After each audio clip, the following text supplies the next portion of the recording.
आज हमारे साथ बातचीत के लिए मौजूद हैं विंग कमांडर विक्रांत उनियाल, जिन्होंने माउंट एवरेस्ट फतेह करने का एक कीर्तिमान स्थापित किया और इसके साथ साथ माउंट एवरेस्ट फतेह करने के बाद बिना ऑक्सीजन मास्क के उन्होंने राष्ट्रगान भी गाया। इस समय हम उनसे बात करते हैं कि क्या उनकी प्रेरणा रही और क्या उनकी जर्नी रही। उनियाल जी, आपका बहुत बहुत स्वागत है आज तक में। धन्यवाद अंकित जी। आपने माउंट एवरेस्ट फतेह किया, उसके साथ साथ आपने बिना ऑक्सीजन मास्क के राष्ट्रगान भी गाया जी। तो क्या आपकी जर्नी रही, क्या प्रेरणा मिली आपको माउंट एवरेस्ट फतेह करने की? तो जैसा आप पूछ रहे हैं मोटिवेशन और इंस्पिरेशन के बारे में, जो एक आइडिया होता है how it turns into reality, that Endeavour आपको कोशिश करनी चाहिए कि वो जो आइडिया है उसको रियलिटी में कैसे कन्वर्ट किया जा सकता है। तो अगर हम बात करेंगे मोटिवेशन की, तो मोटिवेशन को हम ऐसे डिस्क्राइब कर सकते हैं कि इट होल्ड्स द आइडिया।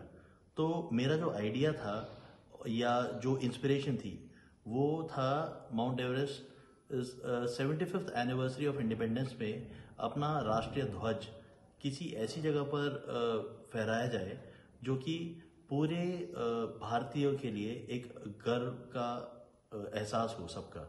और वहाँ पर जो हमारा राष्ट्रीय गान है वहाँ पर गाने की भी थोड़ी बहुत प्रैक्टिस करके हम वहाँ पर गए थे।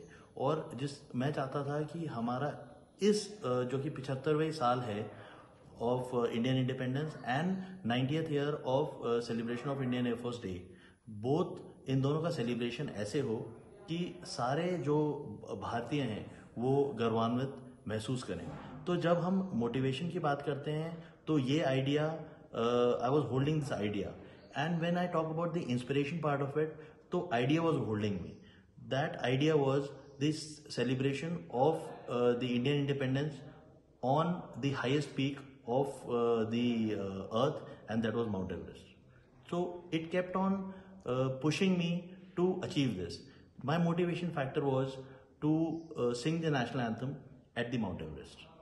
आप जिस तरीके से राष्ट्रगान को गाते हुए दिख रहे हैं, काफी एक फिटनेस को लेके या हेल्थ को लेके एक बड़ी चीज है। या बिना ऑक्सीजन मास्क के कोई ऐसे कर सकता है, सबसे पहली बात तो ये है। दूसरी चीज, इसमें हेल्थ को लेके और फिटनेस को लेके आप कितना तैयार थे? मैं आपको बताना चाहूँगा अंकित जी कि ये एक दिन का जो है नहीं होता प्रयास। इस प्रयास के लिए आपको काफ़ी समय लगता है। तो इसकी आपको प्रैक्टिस भी करनी है, कुछ एक्सरसाइजेज हैं, और जैसे जैसे आप एक पर्टिकुलर ऑल्टीट्यूड पे जाते हैं, ग्राउंड लेवल से उठते चले जाते हैं, तो आपको महसूस होता है कि हवा का दबाव कम होता चला जाता है, plus at the same time oxygen जो कॉन्सेंट्रेशन है in the atmosphere, it keeps on reducing as you keep growing, keep climbing up in the mountains. तो जिस ऑल्टीट्यूड पे मैं जा रहा था वो 29,035 फीट है, तो it is close to 30,000 feet. तो वहाँ का पूरा मूल्यांकन पहले किया गया था, पूरा डिटेल स्टडी करी गई थी कि इस ऑल्टीट्यूड पे approximate concentration of oxygen in the air in the atmosphere is how much. And वहाँ पर दो टर्मिनोलॉजी आती हैं, that is your time of consciousness, मतलब एक नॉर्मल बॉडी वहाँ पर कितनी देर तक सही सलामत रहेगी, सही रिस्पॉन्स रहेगा। और एक होता है टाइम ऑफ यूजफुल कॉन्शियसनेस, मतलब जब आपके कॉग्निटिव स्किल्स हैं, जब आपकी अंडरस्टैंडिंग, वो सारी चीज़ें कम होनी शुरू हो जाएंगी। तो इन चीज़ों के ऊपर अध्ययन किया गया था, और इससे रिलेटेड जितनी एक्सरसाइजेज हैं जो कि स्पेशली फॉर योर लंग्स हैं, वो सारी प्रैक्टिस और नॉलेज के साथ ही ये अटेम्प्ट वहाँ पर किया गया था। माउंट एवरेस्ट समिट करने के लिए क्या क्या तैयारियां करनी पड़ती हैं, किस तरीके के चैलेंजेस सामने आते हैं और किस तरीके की हेल्थ कंडीशन का ध्यान रखना पड़ता है? देखिए, माउंट एवरेस्ट या कोई भी ऐसी चीज़ जो कि नॉर्मल से थोड़ा हटके है, उसमें जज्बा होना बहुत ज़रूरी है। और माउंट एवरेस्ट एक ऐसी चीज़ है जो कि एपिटोम है। फिर इसमें you have to get use to the uncomfortable. आप अनकंफर्टेबल को इतना उसमें यूज हो that factor becomes comfortable for you. So you have to be out of the comfort zone. आप उसके लिए आपको 4 चीज़ों की आवश्यकता होती है प्राइमरीली। दैट इज आपके फिजिकल फिटनेस अच्छी होनी चाहिए, और आपके स्किल लेवल अच्छे होने चाहिए, at the same time knowledge होनी चाहिए आपको, and there is certain part specially in mountaineering, that is your luck factor, that should be with you, either luck or blessings, that should always be with you, because there are certain things which is beyond your control. आप बेशक बहुत healthy हैं, physically fit हैं, you are very skilled and knowledgeable, however if the weather conditions are not suitable, it will be difficult for you to make an attempt and leave apart the summit part. तो इसमें जब हम या आप जैसे आप summit के लिए गए तो क्या आपने तैयारियां की, क्या क्या टेक्निकल चीज़ें होती हैं जो दिमाग में रखते हैं वेदर कंडीशंस को लेके या हेल्थ को लेके, या सर्वाइवल किस तरीके होना चाहिए, हार्श कंडीशन में किस तरीके से सर्वाइवल होगा, उसके बारे में कुछ बताइए। हाँ जी, जो इसके आंसर्स हैं वो हमारे प्रीवियस क्वेश्चन से रिलेटेड हैं कि आपको अगर तैयारियां करनी है किसी भी माउंटेन के लिए तो आपको फिजिकल फिटनेस अच्छी होनी चाहिए। फिजिकल फिटनेस अच्छी होने का मतलब है आपके लंग कैपेसिटी अच्छी होनी चाहिए, legs and every full body should be tone, and आपकी जो organ should be fully working in line and coordinated with the physical effort. Now rest of the part is how skilled you are. Have you done the required courses? आपको आपके skill level should be maximum because you are attempting something for which if you go out of the margin it could prove fatal because the margin of error in these kind of things are very small. तो आपको you should be skilled. Apart from that you should have enough knowledge to tackle for with unforeseen circumstances because there is a high likelihood of things which you have not predicted. Because as you climb and you go into the ice zone, there you see that the unpredictability factor is very high, and especially in certain mountains where the altitude is more than 8,000 meters, where you say it's a death zone, where the oxygen level is not suitable for human existence. There you have to be prepared for all the eventualities which are not in a normal atmosphere or normal zone. So you have to be absolutely prepared for unpredictabilities. तो इसमें क्योंकि आप एक वायुसेना के अधिकारी हैं, तो इसमें फिटनेस को लेके जो आपकी तैयारी थी, क्या आपका जो प्रोफेशन, आपका करियर है, उसमें बहुत मदद करी? जी बिल्कुल, मेरा जो प्रोफेशन है वो एयरफोर्स में I am a pilot at present. तो जो तैयारियां थी वो in line with this expedition it was. However apart from that there are certain other exercises and certain other things which were required which I had given adequate importance at the appropriate time. तो इन सब की मदद से मैं उस form में आ गया जिसमें it was required to attempt Mount Everest. Because आप देखेंगे कि मैंने 2021 में ही एडवांस माउंटेनियरिंग कोर्स किया था नेहरू निमास से, that is national institute of mountaineering and allied sports which is in Arunachal Pradesh, and it is one of the finest institutes which trains people for mountaineering. तो वहाँ से मैंने एडवांस कोर्स किया था। तो I got an exposure at an altitude till an altitude about 19,000 feet where all the eventualities were discussed in detail कि आपके साथ क्या क्या हो सकता है माउंटेनिंग करते हुए और कैसे आपको उन स्थितियों में किस तरीके से स्थिति को काबू में करना है या कंट्रोल करना है। तो जो भी फैक्टर्स थे required for a successful attempt that were told in detail, and I am really grateful for that institution, and I think that further also good mountaineers will continue to take good guidance from all these institutes. कि जब आप base camp पे जाते हैं उसके बाद क्या क्या टूल्स आप कैरी करते हैं जो आपको एक सबमिट करने के लिए बहुत मदद करता है? जैसे कोई वेदर कंडीशन के बारे में पता करना है या अपना हेल्थ चेकअप करना है, क्या इतना टाइम मिलता है जब आप बेस कैंप से ऊपर जाते हैं? तो देखिए ये पूरे जर्नी को ना हम ब्रेक कर सकते हैं। अगर आमतौर पे अगर हम बोलते हैं जैसे मैंने 36 डेज में उसको सबमिट किया है माउंट एवरेस्ट को, मगर इट इज़ नॉट प्राइमरीली कि आप 36 डेज में एवरेस्ट तक पहुंचे। The whole schedule is divided into various segments. पहले आप बेस कैंप तक जाते हैं, that itself takes 5 to 7 days और maybe 8 days depending on the weather condition and route. जब वो हो जाता है तो उसके बाद आप बेस कैंप में स्टेबलाइज रहते हैं। फिर अब डेली आपको थोड़ा सा एक्सपोजर दिया जाता है how to walk on that terrain, क्योंकि आइस में चलने के लिए आपको क्रैम्पून्स की रिक्वायरमेंट होती है which holds your shoes and a firm grip is held. How to cross the crevasses, क्योंकि वहां पर जो लैडर्स लगे रहते हैं वो क्रेवास अगर 3 फीट का है 4 फीट का है तो it is not much of a problem, but अगर वो 20 फीट का है जो वहां पर आपको मिलते हैं तो most of the ladders are tied up with ropes. उसमें जब आप चलते हैं तो due to resonance and due to since they are tied up आपके अगर 3 लैडर्स या 4 लैडर्स अगर टाइड अप हैं, तो when you are walking, one ladder would be resonating at a different frequency, other ladder will be resonating at a different frequency, and there are times when you might get disbalance, because if you're traveling for just about 2 seconds, there is a probability of disbalance is less as compared to the probability when you're traveling about 25 steps and 30 steps.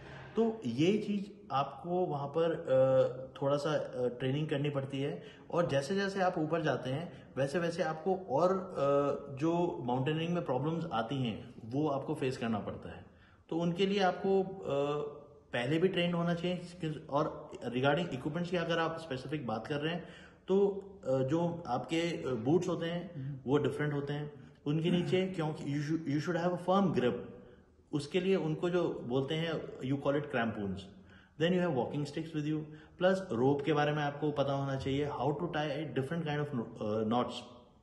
Primarily आपको इतनी knowledge और skill होनी चाहिए कि किस situation में आप उसको कैसे हैंडल करेंगे। सपोज आप जा रहे हैं and you find your buddy who drops into or slips into a crevasse, how you have to evacuate him. तो इन चीज़ों के बारे में नॉलेज आपको ज़रूरत पड़ती है। और इक्विपमेंट में आपके रोप्स हैं, आपके जुमार्स हैं एंड एक्स हैं, देयर आर मेनी इक्विपमेंट्स। तो आपको सारी नॉलेज, सारे स्किल और ये इक्विपमेंट जो बेसिक इक्विपमेंट है वो आप सीट हार्नेस, मतलब हार्नेस है आपकी, उसमें आपके कैराबिनर्स काफ़ी लगे रहते हैं, तो ये आपको लेके चलने होते हैं क्योंकि these are required at various point of times.